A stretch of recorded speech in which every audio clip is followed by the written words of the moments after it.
versos 1 do 7 em diante, do Evangelho de Mateus, para a gente estar lendo. E começa aqui com a oração do Pai Nosso, e Jesus começa a nos ensinar. Por 10 vezes no Sermão da Montanha, Jesus falou sobre Deus e o Pai, sobre a paternidade infalível, a infalibilidade da paternidade de Deus, foi declarada e revelada no Sermão do Monte.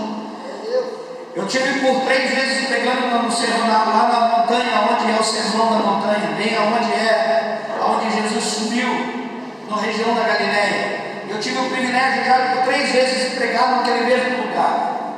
E eu fiquei olhando aquele cenário todo, e chegava no Mar da Galileia, naquele monte onde Jesus reuniu mais de o maior sermão dele, por 14 horas ele prega naquele monte, e ele arruma um pouco sobre a relva, e ele começa a pregar naquela região montanhosa, e ali ele começa a fazer uma revelação,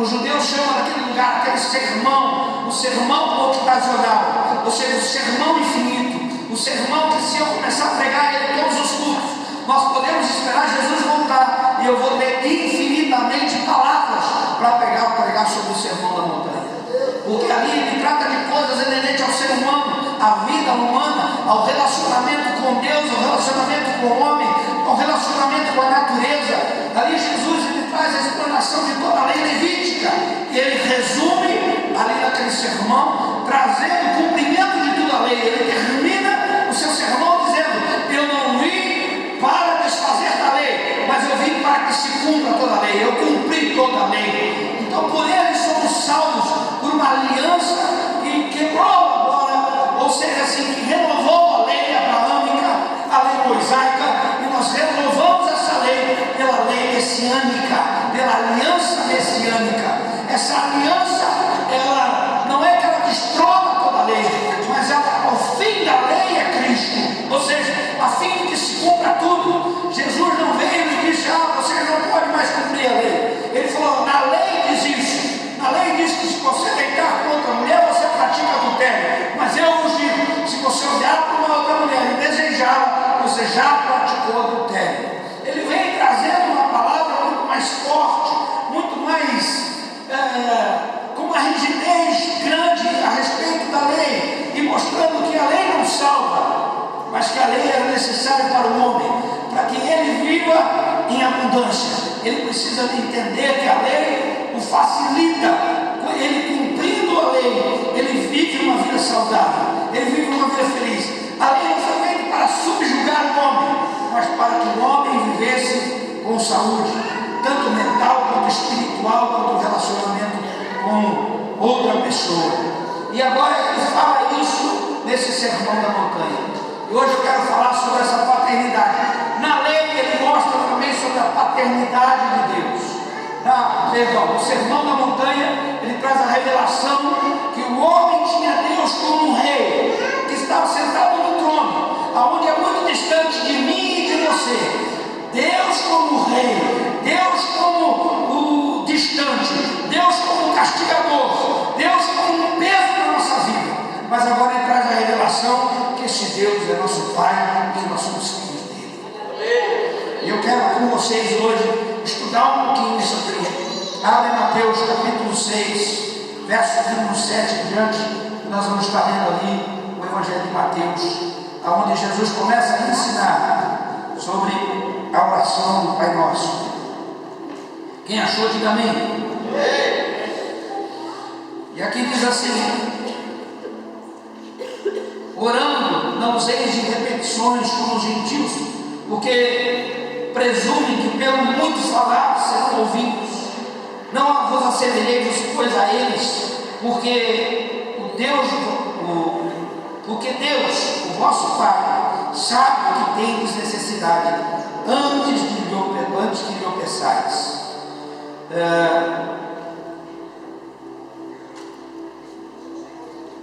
Portanto, vós oreis assim: Pai nosso que estás no céu, santificado seja o teu nome, venha a nós o teu reino. Diga assim: Pai nosso que estás no céu, diga: santificado seja o seu nome, E venha a nós o teu reino. Eu quero trabalhar com isso. Venha o teu reino. Irmãos, o povo vivia debaixo do reinado de Lúcifer. O povo vivia debaixo do reino do pecado. O povo vivia sobre governantes malignos. E agora eles estavam escravos de Roma.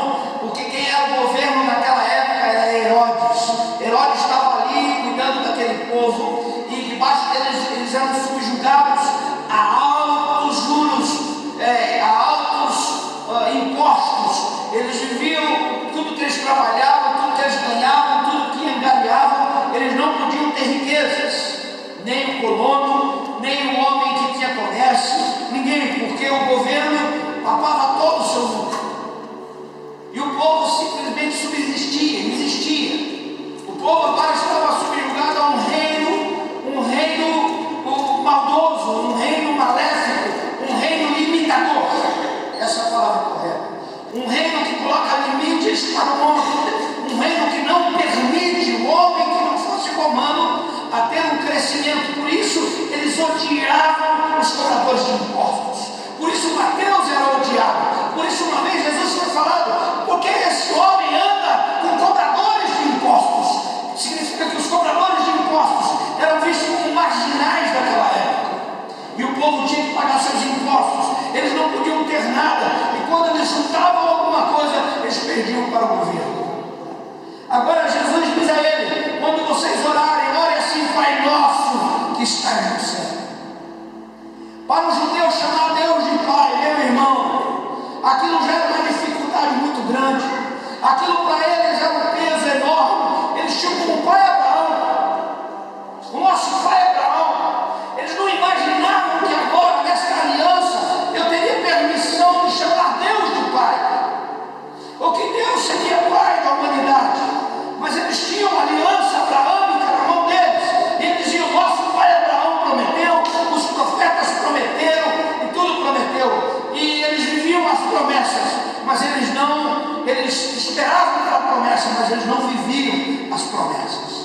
E agora a gente vê que Jesus ensina eles a orarem. Quando vocês orarem, ore da seguinte forma: Pai nosso que estás no céu.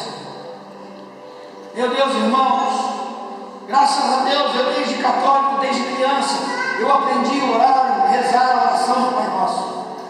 E eu aprendi que nós temos no céu um Deus que é Pai.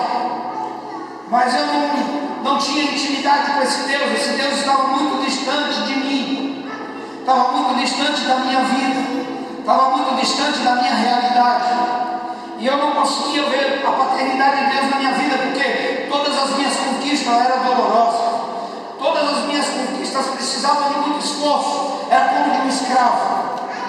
Escuta o que eu vou falar para você. Quando a tua conquista, quando ela pesa na sua vida, quando você sofre para conquistar as coisas na terra, isso tem um significado, que esse sofrimento na sua vida é porque você não conheceu Deus como Pai ainda. Para você tudo se torna muito difícil, tudo se torna inacessível, tudo se torna pesado. Começa a ficar difícil para você acionar qualquer coisa na sua vida. E agora ele vem e anuncia Deus como Pai. Diga assim: Deus é Pai. Eu sou filho de um Deus que é Pai. Diga: graças a Deus, o meu Deus é Pai. E eu sou filho desse Deus.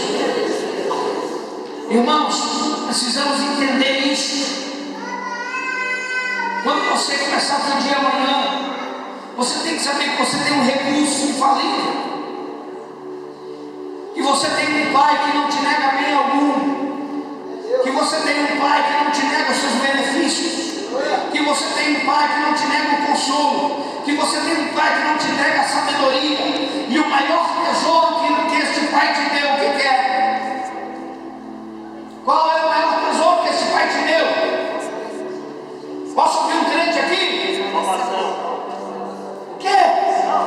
Não, irmão. Qual foi o maior presente que esse Pai te deu?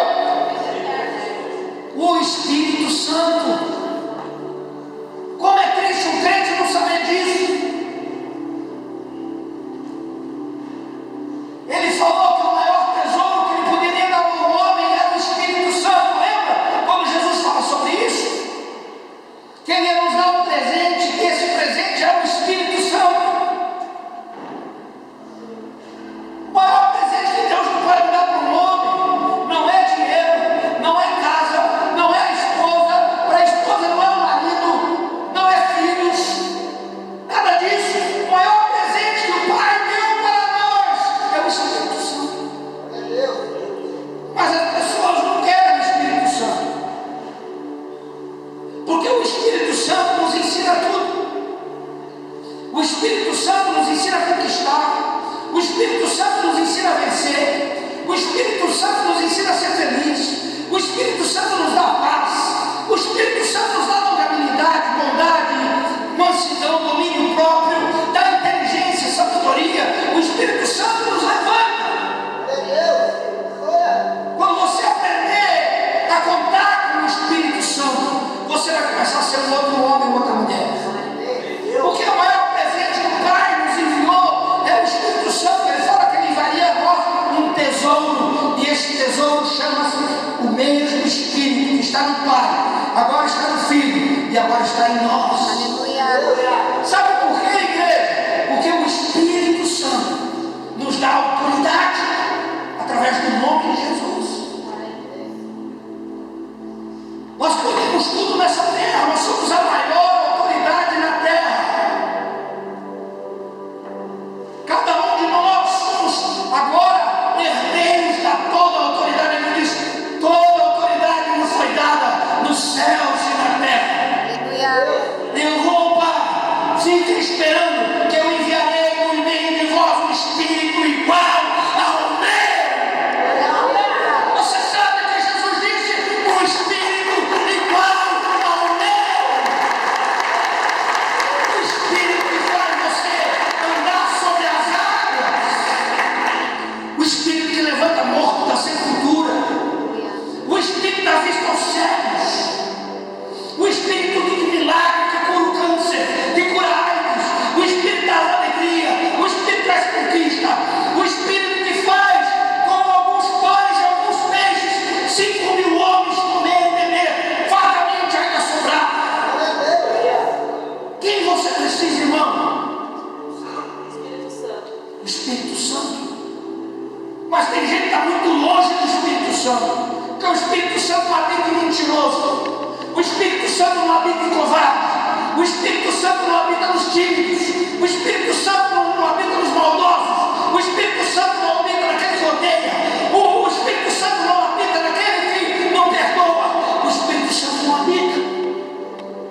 E assim você não tem vitória. Assim você não ganha. Assim você é um frequentador de igreja. Mas o Espírito Santo convence o homem do pecado, do juízo e da justiça.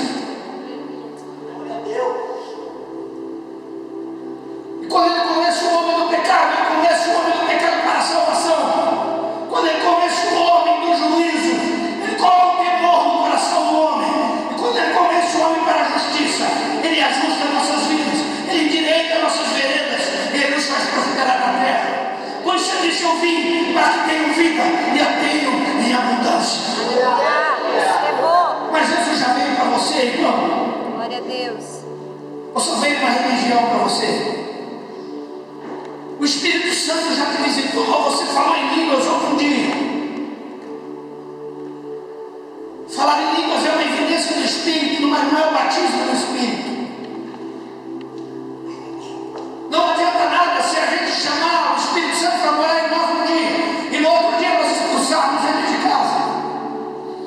A palavra do Senhor diz que todo pecado é possível o perdão, mas o único que não é possível é o pecado contra o Espírito Santo. Então o Pai deu a nós um Espírito igual ao dele. E como sermos herdeiros desse Espírito? Para nos tornar filhos, nós devemos ter o mesmo Espírito do Pai.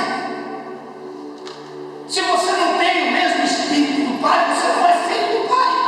O que nos faz um, por exemplo, eu e o Estevão, por que ele é meu filho? Porque se tirar o meu sangue, tirar o sangue dele, vou encontrar o meu DNA na vida dele. E nós temos um DNA espiritual. E esse DNA espiritual chama Espírito Santo. reinado está no Filho e agora está em nós. Vocês estão entendendo, sim ou não? É aqui que nós tornamos herdeiro. Agora deixa eu falar uma coisa. Ele diz para nós: venha a nós o teu reino. Diga reino. Irmão, só para você entender uma coisa: a única maneira de um reino ocupar o trono é se o outro reino desocupar. Se a ocupação de um reino está sobre a tua vida, é impossível um outro reino ocupar se ele não saquear aquele reino, se ele não entrar naquele reino, se ele não destruir, não destronar o rei daquele reino. Ele não pode reinar. Porque existiam as guerras. Você vê os sátrapas, os 300. Você assiste aquele filme dos 300 ali, os espartanos, e eles precisam agora dominar o reino, e o reino deles está para ser dominado, o reino dos espartanos, porque derrubando o reino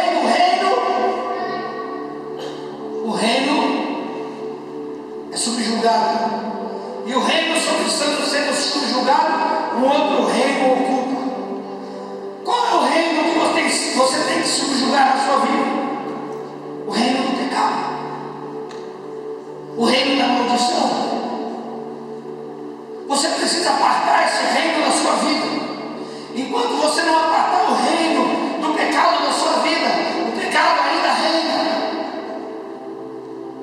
E se o pecado ainda reina, o teu rei não é Deus. O teu pai não é Deus. O teu pai tem outro nome. Por isso que Paulo, em uma das suas cartas, escreve no diabo, não me lembro bem, se alguém vive pecando, este tal é do diabo, porque o diabo peca até hoje. Ele disse: se alguém mente, este é filho do diabo, porque o pai da mentira é o diabo, e quem mente se torna filho dele. Então é muito sério. Não tem como Deus reinar na sua vida se você não expulsar o reino das trevas, se você não subjugar o reino do inferno, o reino do diabo, e dizer assim: Satanás, e sua turminha, e suas mentiras, e seus enganos, e seus prazeres, e seus pecados, sai, para que o governo de justiça governe minha vida, para que o governo da verdade governe minha vida, para que o governo do amor governe minha vida. Então nós temos que pedir, queridos, para que Deus, para que o nosso Pai que está no céu diga assim: venha o teu reino. Diga assim: a única maneira de um reino ocupar o trono é quando o outro perder a coroa. Olha para o teu irmão do lado e diga assim: quem está reinando sobre sua vida?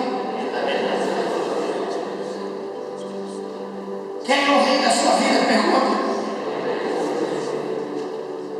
Irmãos, escuta uma coisa: não adianta nada a gente sair daqui amanhã, a gente já está em pecado novamente. Não adianta a gente sair daqui, ouvir essa palavra e acreditar que Deus é por nós, que Deus fará coisas maravilhosas na nossa vida, se a gente não se arrepender do pecado. Nós precisamos, para chamar a existência dessa paternidade de Deus na sua vida, é nos comportar como filhos. Filhos desse Pai.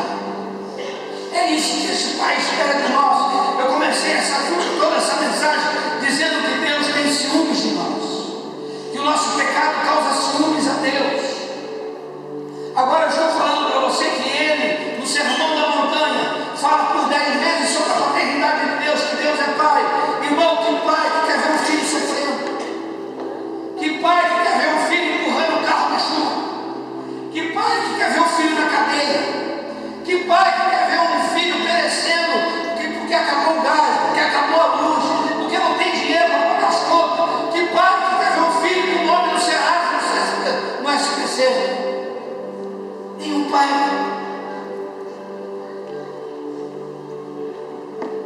Só aquele pai, aquele lá,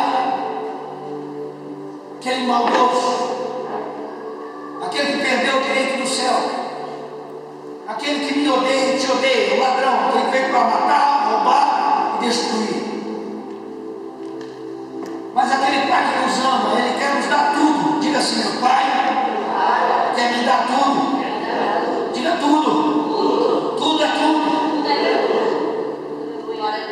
Tem algum homem aqui que sonha em ter um Camaro? Levanta a mão, mente. Tem mulher que está me ensinando com isso. Você sabia que Deus pode te dar um Camaro? Por quê, pastor? Só para ver você feliz. Ah, mas tem tanta criança passando fome, espera um pouquinho. Não confunde as coisas, não. Não é porque tem um monte de criança passando fome que Deus não pode te dar um Camaro. Espera um pouco. Porque Deus permite as crianças passar fome. Foi Deus que fez as crianças passar fome ou foi o pecado dos pais? A minha mãe, por exemplo, era uma prostituta. Meu pai foi bandido, assaltante de banco. Eu morei na rua. Até meus 9 anos de idade fui adotado por uma família. Até os 16 eu morei com um alcoólatra. Que ele chegava bêbado em casa. E muitas vezes ele batia em mim de mão fechada, com socos e pontapé. E no entanto, o dia que Deus me chamou, eu estou aqui. Eu não sou mais aquela criança, filha do diabo, escravizada pelo pecado. Ou pelo pecado dos meus pais, porque a voz de Deus chama todos.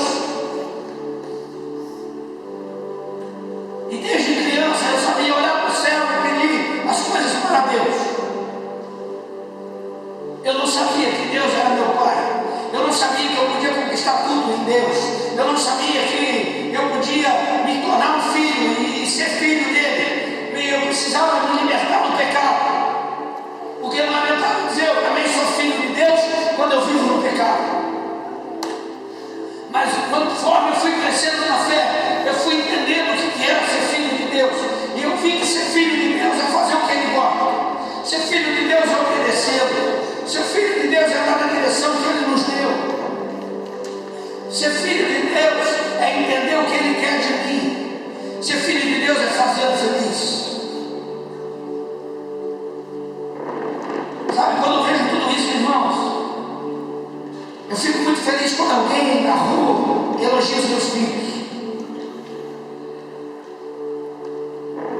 Eu fico muito feliz quando alguém chega assim, ó, os filhos são maravilhosos. Os teus filhos são admiráveis.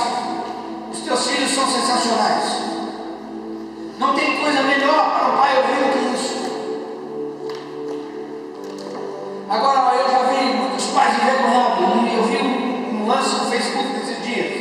Um pai chegar perto de um filho, encostar perto dele, no ouvido dele, ele estava preso, algemado. E esse pai disse para ele: você nem parece meu filho.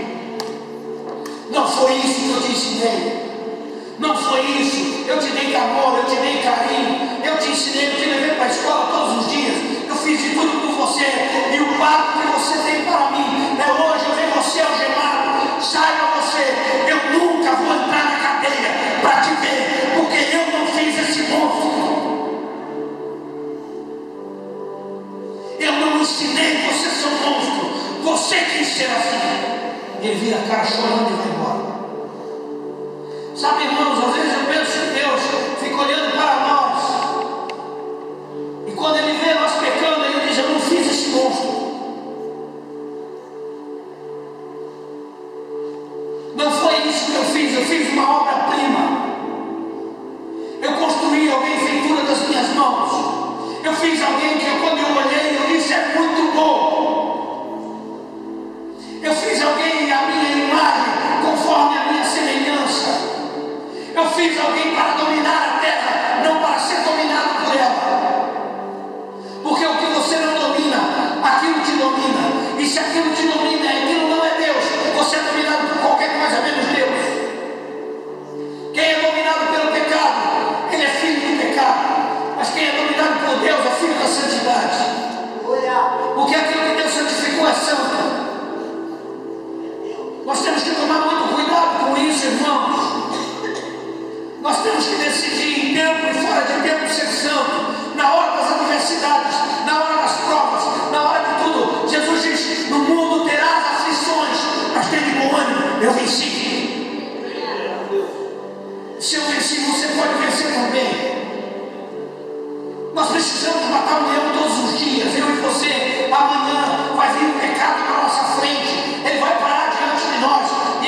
compete a nós dizer não. Eu não quero pecado. Eu quero o reino. Eu quero viver debaixo da lei deste reino. Portanto, vós orareis assim: Pai nosso que estás no céu, santificado seja o teu nome. Mais para frente, ele diz como santifica o nome dele. Ele diz: quando falamos as almas, quando falamos as vidas, quando oramos por alguém, nós estamos santificando o seu nome. Jesus, um pouco mais tarde, ali em Lucas, se eu não me engano, ou em João, ele diz como santifica o Pai. Como santificaremos o Pai? Fazendo as boas obras. Assim santificaremos o Pai. Assim o Pai será santificado. É quando nós decidimos na nossa vida, é fazer o bem, é construir o bem, é tornar as coisas que estavam ruins como coisas justas. É quando nós somos fazedores de justiça, não justiceiros. Fazedores de justiça, o que é fazer justiça? Quando você é a justiça de Deus, é isso. Você pega uma família pobre, destruída, arrebentada, e você apresenta Jesus, e você vê que o reino vem sobre ela, e tudo que estava torto, tudo que estava errado, tudo que estava pecaminoso, se torna santo, santificado por Deus. Nós somos anunciadores das boas novas, irmãos. Os nossos pés, eles reluzem como latão reluzente quando pregamos o Evangelho. E assim glorificamos o Pai, quando da nossa boca sai a nossa paixão por Ele. Ele santificado seja o teu nome. E como santificamos o nome do Pai? É que não só quando falamos, mas quando agimos em favor ao nome dEle. Esses dias tinha uma janta da Pai. E o ímpio chegou para mim e disse: nós vamos ter um jantar da Pai. O senhor é pastor, o senhor vai ajudar a janta da Pai? Eu falei: eu vou. Ah, o senhor pode ir na janta, me deu 10 convites. Eu disse: me dá 10 convites. Era R$45 cada convite. Eu me passei na data, eu achei que era pro mês que vem. Era sábado retrasado. Eu não fui na janta. Eu estava com os 10 convites. E eu sei como é que é aqui na igreja. Se alguém não veio, quer devolver o convite. Se alguém esqueceu, eu não pude vir, eu nem pago, eu nunca mais falo. E ele falou assim: vai, você não foi na janta? Eu olhei para ele: que janta? A janta que era sábado passado. Ele era um filho. E o que você fez com o convite? Eu falei: eu comprei esse convite. Não, mas você entregou o convite para alguém? Não, eu estou com os 10 convites lá. Tá, o que nós vamos fazer agora? Eu falei para ele: nada, nós vamos pagar os convites. Não é para pai, não é para as crianças necessitadas, não é para as crianças que precisam de pai. Eu disse: graças a Deus eu não preciso de pai, mas eu vou trazer o dinheiro dos 10 convites para você. Isso é justiça. Isso é fazer justiça. É você pegar alguém que está necessitado, precisa de uma roupa, você dá a roupa para o necessitado. Isso é justiça. É você saber que alguém está passando fome, dá comida. Isso é justiça. É saber que alguém está hospitalizado, você ir visitar. Isso é justiça. É você saber que alguém está preso na cadeia e você ir visitar. Isso é justiça. É você ver alguém necessitado na sua frente e você ir até ela e fazer justiça, é você ajudá-la. Isso é cultura do reino. A cultura do reino é diferente da cultura deste mundo, irmão. A cultura do reino a gente dá e Deus nos abençoa. Muitos vêm com a cultura do inferno para cá, quer